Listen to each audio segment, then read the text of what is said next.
Hello. In the first Hollow Knight, it's always been a heated debate as to what the worst charm in the game is. There's a few that often get pointed out, but for this video, we'll be focusing on this little fella, Glowing Womb.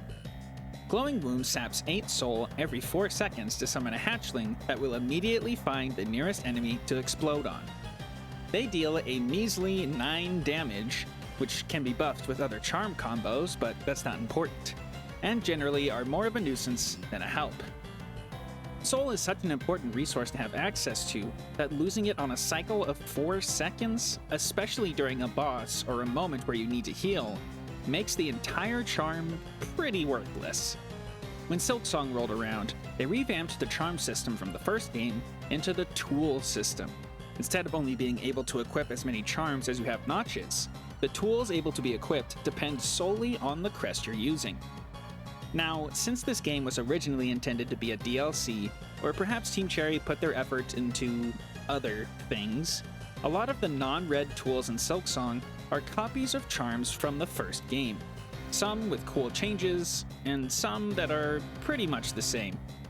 One of the latter tools is the Wispfire Lantern, claimed after defeating the Father of the Flame in the Wisp Thicket, and does pretty much the same thing as Glowing Womb, sucking away 1 silk every 4 seconds to summon a fiery wisp to track down enemies and attack them.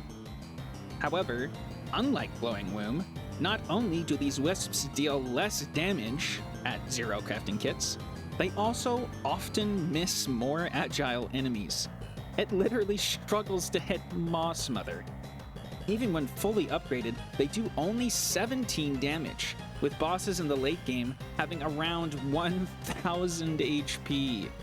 So, of course, I decided to do a run where the only way I'm allowed to deal damage on purpose is with this terrible, terrible tool. Just how awful is a Wispfire Lantern only run? Let's find out. Before we get started, hi, my name is Cactus. I release weekly videos on Hollow Knight and Silksong. If you're interested in commentary or masochistic challenge runs like this one, you should subscribe. It's free and you can always change your mind later. However, if you do feel like supporting even further, I do have memberships enabled, which will get you access to the supporter channel in the community Discord, along with sneak peeks at new videos and channel art, polls on the next challenge run or video idea, and you get to hang out with the community. There also may or may not be member events added to the ends of videos soon, and you won't want to miss out on those. Also, if you ever want to see these runs performed live, you can mosey on over and drop a follow on the Twitch channel. With that being said, I hope you enjoy. Now, first things first. Let's go over the rules of the run. Wispfire Lantern is our only source of damage allowed.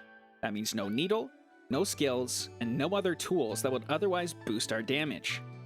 I'm not going to restart a fight and save and quit if I accidentally pogo a boss or enemy while trying to dodge, but for the most part, this is all we got. Now, if you have a bit of game knowledge, you might be wondering, how is he going to get silk if he's not allowed to use the nail? You'd be correct in that until we defeat the Bell Beast, we'd have no way to regenerate any silk passively. So, since I think I deserve at least a little help with this absolutely abysmal run, along with the Wispfire Lantern, I'm also going to give myself the Weave Light, which will give me a pseudo silk heart with a faster recharging time. It's not a lot, but it's what we need to get started. And with that, we begin the run. I should also mention that the run today will only be the any % ending, but if the video does well enough, or if enough of you leave a comment about it, I could be persuaded to push this into a true ending run down the line. Anyways, the first obstacle we face is Moss Mother, whose fight teaches us some valuable lessons that we'll be carrying forward. One is that I forgot about the burning effect of the lantern, which instead of scaling with crafting kits, scales with Hornet's needle level, for some reason. At 0 upgrades, it's only dealing 1 damage per tick for 3 ticks, but after 2 needle upgrades, it'll be dealing 3 per tick for a total of 9. Not that much, all things considered, especially since the burn is RNG, but like I said, we need all the help we can get. Secondly, We learned that if the Wisp collides with an enemy on its way out of the lantern, but before the heat-seeking mode activates, it can get an extra hit for free, doubling the damage from the hit for a measly 10 damage, but we also plan on collecting all of the crafting kits, which will come out to a whopping 17 damage single or 34 damage double. And if we get a double with the burn, it'll deal a whopping 43 damage, or barely more than a single Silk Spear at needle level 1. Did I mention this charm was terrible? And thirdly, as if this run wasn't hard enough, with the silk sucking happening from the lantern and the fact we don't get to use the nail, we are basically never going to be able to heal this run, unless we had died beforehand in the arena and get a silk refresh from our cocoon. Why am I doing this to myself? Anyways, Moss Mother being Moss Mother, we slay her on the first try. Our next task is to make it to the Swift Step ability, which leads us into a dilemma. Since we're only allowed to use Wispfire Lantern to deal damage, are we going to allow speedrun skips that require enemy pogos? I, being extremely tired after having been woken up twice by my cat and my brother, advocated for whatever would help me through the run fastest. However, chat convinces me to torture myself for content. Don't say I never did anything for you guys. Anyways, after leaving the arena, I'm already on low HP, leading to my first death of the run here when I walk in and out of this Moss Spitter's aggro range. After collecting the cocoon and gathering Silk Spear, I head towards Bellbeast, who I am slightly worried about. All of their attacks are highly movement-oriented, and the ones that aren't, they're not exposed long enough for the Wisp to be able to hit them. Luckily for us, this one leaping attack moves just slow enough for the Wisp to sneak in for a hit before they can dig below the ground again. It's a long and arduous fight, but we managed to get through first try. Our only other roadblock on the way to the dash is the ant arena, and the Wisps can't even hit the tiny ants on the ground, dude. And we have to fight Lace after this. Anyway, midway through the arena, the Wisps just decide to stop spawning? For some reason? As if they needed another reason for the tool to be bad.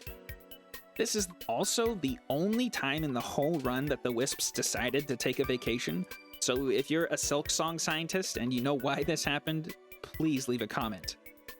Anyways, we beat the arena and collect the dash, and start running around the Marrow collecting a bunch of rosaries, as we're going to need a fair amount, since 3 of the 4 crafting kits we need are purchased from shops. After getting our steps in, we make our way to Lace. The issue with this boss is Lace moves around a lot. Each of her attacks, save for her parry, throws her to the opposite side of the arena, meaning our Wisps are sure to miss. However, I discovered that there's a kind of invisible circle around Hornet that an enemy has to be in order for the Wisp to spawn and attack. If I carefully weave into Lace's range in the middle of one of her attacks, then the timing for the homing of the Wisp matches up to her standing still at the end of that attack. Also, luckily for us, it looks like the Wisps don't trigger parries, meaning the parry is a free hit. Like the fight before, it's a lot of running and dodging, and waiting to weave into range at the right time for the Wisp to be able to hit Lace, and she eventually falls. We run through Farfields and do the Hoker Crest for the Drifter's Cloak, and showcase immense restraint in not doing the 4th chorus skip. If we're not allowed to do the pogo skips, what's the fun in skipping a boss? Thankfully, the 4th chorus's weak point doesn't move around a lot, meaning the Wisps will have an easy time connecting. All I have to do is lock in and not get hit too many times. We make it to the final phase and make the rock fall on its head. I didn't hit the boss with the needle, did I? I hit the rock, okay? This is not cheating. And I claim victory. Now, if I were smart, I'd sit on the bench in the Farfield's Bellway, but I'm a greedy rosary goblin and don't want to farm any more than I need to. Heck, with how low our damage is, farming at all will be nearly impossible. Be that as it may, we make it up to Greymoor without issue and head over to the Moorwing, This arena only has 3 enemies, so thankfully it's a non-issue. Like 4th Chorus, Morwing is a very big target for our wisps to shoot at, but I'm a goof and thought I could go into the fight at 2 HP. A single hit from Morwing will kill me, but I know their moveset in and out due to the experience I accrued from running any percent. Surely this can't go wrong. Anyways, guys, like I was saying, it would be smart to grab our first crafting kit before we fight Morwing, so I've decided to head to Deep Docks to visit the Forge Daughter. The arena here is a bit of a pain, but thankfully these fireproof bell helmets they're wearing aren't fireproof enough, or we would be in some serious trouble. The shield enemies are also super annoying, as their shield is fireproof enough, and their dash is too fast for the Wisp, meaning I have to run in range to spawn the Wisp, but not close enough to trigger their attack.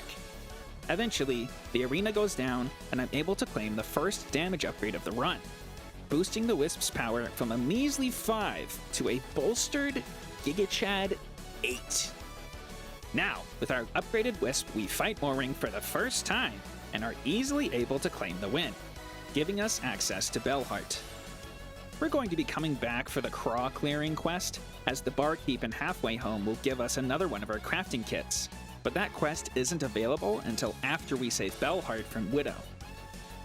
I delve into Shellwood, but my lack of sleep is finally catching up with me.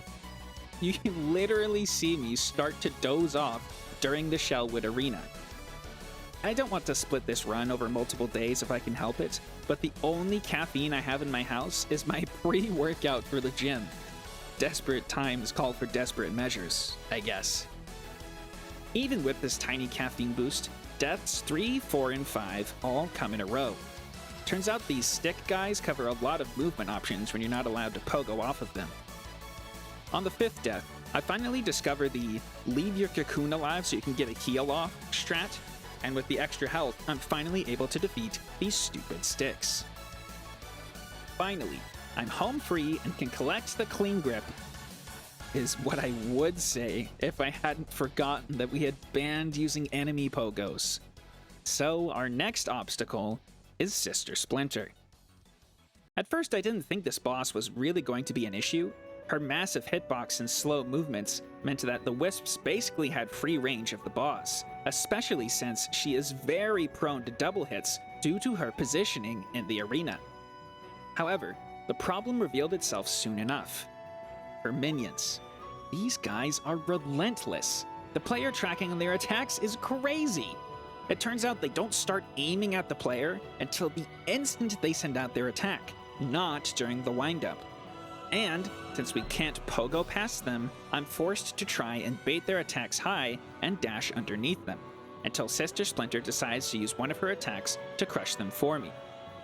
I accrue deaths 6, 7, and 8, before realizing I again didn't start my arbitrary timer.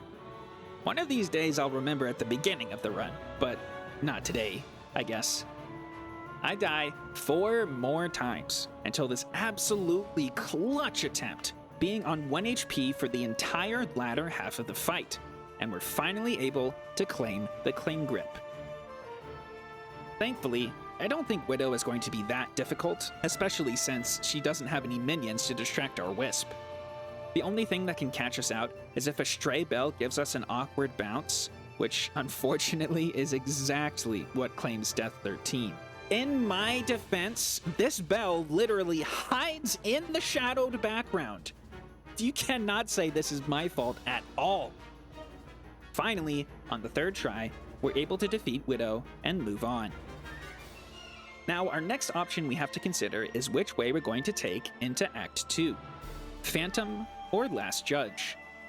Normally, I'm a mist enjoyer, but Phantom is another one of those bosses that the Wisps are going to have a lot of trouble targeting. Last Judge, on the other hand, is a massive walking hitbox, whose attacks aren't terribly difficult to dodge, so I need to remind myself to ring enough bells to activate the boss. We get our first needle upgrade, boosting the burn damage from 1 per tick to 2 per tick. Our enemies are certainly quaking in their boots now. Next, we complete the Craw clearing quest, perhaps in the slowest way possible. I know I have to ring the bell in Greymore, but in my tired state, I forgot about having to do the craw arena. So after spending 15 minutes clearing these 2 craws over and over, I make the realization and do the arena. Then I get to ring the bell and collect our second crafting kit, bringing our wisp damage to 11. This will be the last kit we get for now, as we can't access the other 2 until we reach the Citadel. The final bell I need is in Shellwood. I stopped by the gravesite to collect some rosaries first. I have enough right now for Grindel's crafting kit, but I'll need a little extra for the Grand Bellway and whichever of the Ventricas I end up opening. We ring the bell in Shellwood and make our way through the blasted steps, opening the Bellway here so I can come back for Grindel later, and head down to collect the Magnetite dice. We're not going to be taking too many hits, as in Act 2 most things deal 2 damage, so it'll only be 3 hits before we die. But hey, a gambler's gotta gamble, am I right? Anyways, we head into the last judge fight. Normally, I hate this boss, as I'm incredibly impatient and get caught out by their incense burner, but this entire run is about waiting around and dodging attacks, so this luckily doesn't happen. In fact, we don't take a single hit the entire fight, except right at the end when we kill them during their burning spin move, and one of the fire bars randomly sneaks through during the death animation. Finally, we enter Act 2. We still can't get anything we want quite yet, as we'll need to kill the Cogwork Dancers and Trobio, then collect the Claw Line. Our first order of business is opening the Grand Bellway, so we can travel to where we need to later. We then make our way up to the Cogwork Dancers, who you think would be an easy boss, but turns out when your only attack is dashing across the arena, it's fairly difficult for the wisps to keep up. This, combined with me underestimating the attack patterns of Phase 2, gives us 4 more deaths before finally being able to claim victory. Soon, our wisps will be strong enough that the slowly growing HP pools of the bosses won't matter. We travel through Cogwork Core and take on the Archives Arena, which should be easy, but we get sniped by one too many projectiles and take our 19th death. We claim victory the second time and delve into the Archives, beelining for the Pale Oil so I can get our second and final needle upgrade, making the passive burn damage increase to 3 per tick for a total of 9. After this, I head through the left side of Coral Chambers to make my way through the slab and open the Bellway there, because I forgot I needed the Claw Line to proceed, but hey, at least I saved myself some time later, I guess. Anyways, we head back to the Citadel and take on Trobio. There wasn't anything too interesting about this fight, it was just extra annoying whenever he dived under the ground to dodge wisps. I literally just get to stand still for the first part of the fight, but this ends up being my downfall, and I get caught in between 2 of the explosions in the second phase. My hubris wins again. I take Trobio down easy enough on the second try, and finally work my way through the underworks to obtain the Claw Line. The post-Claw Line arena goes down very easily, and we claim our 3rd crafting kit from Mommy Architect before finally starting the long trek to the Feydown Cloak. Before we head over there though, there's one more thing we can do in the Citadel to make our lives a little easier. You see, the thing I'm most dreading right now isn't Grandmother Silk, or even Lace 2, but the High Halls Arena. This is the true final boss of any challenge run. With how healthy the enemies are and how annoying they can be, I'll need every single bit of help I can get my hands on. Luckily for us, we can recruit some help in the form of Garmond and Zaza. If you happen upon them while they're in the Citadel, finding them again on the roof of the Archives, they will challenge you to a duel. If you best them in combat, they will then appear outside the High Hall's gauntlet and offer to help you in the fight. After completing this, we're finally ready to ascend Mount Fey. The one good thing about Wispfire Lantern is that it's perfect for this climbing section of the run. While this tool is equipped, the damaging effect of the cold takes 20% longer to activate, and on top of that, every time a wisp is spawned, it completely resets the timer of the debuff, meaning you basically never have to worry about taking cold damage, unless you take a dip in the freezing waters, of course. We complete the climb and collect our prize, then beast back to Blasted Steppes to purchase our final crafting kit from Grindel, skyrocketing our damage all the way to 17 per hit. With our newfound power, we are 3 boss fights away from completing this godforsaken run. If you feel like it, pause the video real quick and take a guess on how many attempts it takes to complete the gauntlet. And yes, that means if you guess wrong, I'm banning you from watching my videos. Only correct guessers allowed.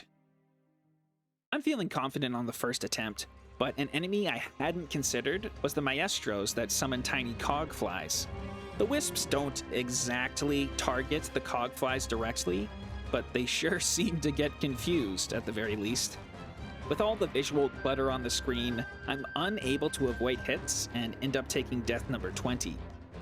We'll have more elbow room with a free heal this time around. The waves are fairly easy until, again, we get to the Maestro wave. Next attempt, I accidentally open my cocoon on the first wave, meaning I really have to lock in if I want to win. Thankfully, I don't take any hits until I accidentally jump into this Minister's grab attack. I got a second wind, but being 5.5 hours into the run, I'm really starting to feel the effects of being so tired. I managed to kill the first choir clapper and make sure I'm playing extra safe. I don't take any more damage until the second to last wave, leaving me at 1 HP for the double clapper finale. Not that it would have mattered since they each deal 2 damage. I have an insanely clutch dodge right here. After which, I stay composed and keep using my silk to harpoon over the clappers from the wall. Finally, the first one falls, and the second follows soon after. Finally, there's only 2 more things standing between me and the first ever Wispfire only run victory. Except for the fact that in my excitement of having full crafting kits and doing the High Halls Gauntlet, I completely forgot to go get the Architect's Melody. With wings, the movement is a piece of cake, and I quickly grab the Cinema Melody. Now there's only 2 more things standing between me and the first ever Wispfire only run victory. Lace 2 begins. She's a lot like her first fight, except she moves a lot faster. Also, for whatever reason, Lace 2's parry is the only parry I've encountered so far that triggers when struck by the Wisp. So weird, man. I get an itch on my nose and tank a hit, leaving me 1 hit away from death for the entirety of the fight. Thankfully, the parry is very easy to react to since the Wisp travels to her so slow.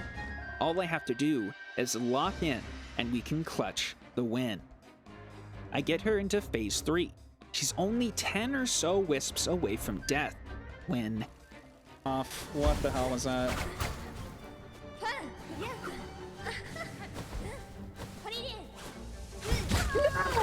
Oh my god, are you kidding? Oh my god, dude.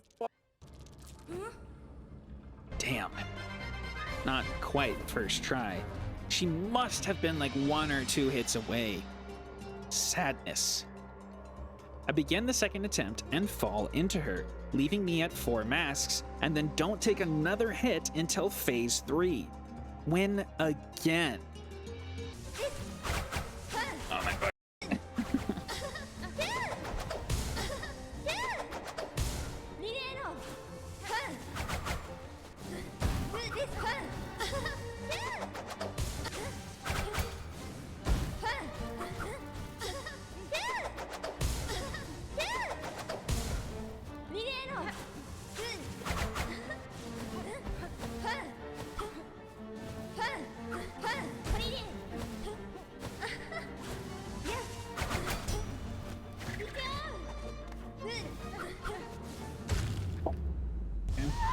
Locking so hard there, dude. Holy. Did I fake you out with that one? Be honest. Finally, only a single boss left between me and victory. Thankfully, Grandmother Silk is going to be much easier than our previous bosses. It's literally impossible for the wisps to miss, and the height she floats at is very convenient for getting double hits from the wisps. It's really unfortunate that for these challenge runs, the final boss is often one of the easier parts of the run, but what can you do, I guess? Phase 1 won't be much of an issue, especially since I don't need to focus on hitting GMS while dodging her attacks. I enter Phase 2 much faster than I thought I would. I guess all of our upgrades are finally paying off. And luckily for us, the wisps aren't one of the kinds of projectiles that GMS's needles can block. So, we just have to play it cool and everything will go swimmingly. I wish I could make this more climactic, but GMS really is a pushover. And that's the run. Shockingly, it wasn't nearly as terrible a run as I thought it would be. It for sure was a slog to get through, especially being as tired as I was, but all in all, I'm surprised to say it's not the worst run I've ever done on this channel. Would I ever use Wispfire Lantern in one of my own builds now that I've become much more intimate with it? No, of course not. But it's nice to know that no matter how bad a tool is, there's always going to be some use for it. As a reminder, if you guys liked the video, give it a thumbs up and subscribe, and let me know if you want me to do the true ending Wispfire only run in the comments. I'm always down to torture myself for content. And with that, I will see you in the next one. Bye!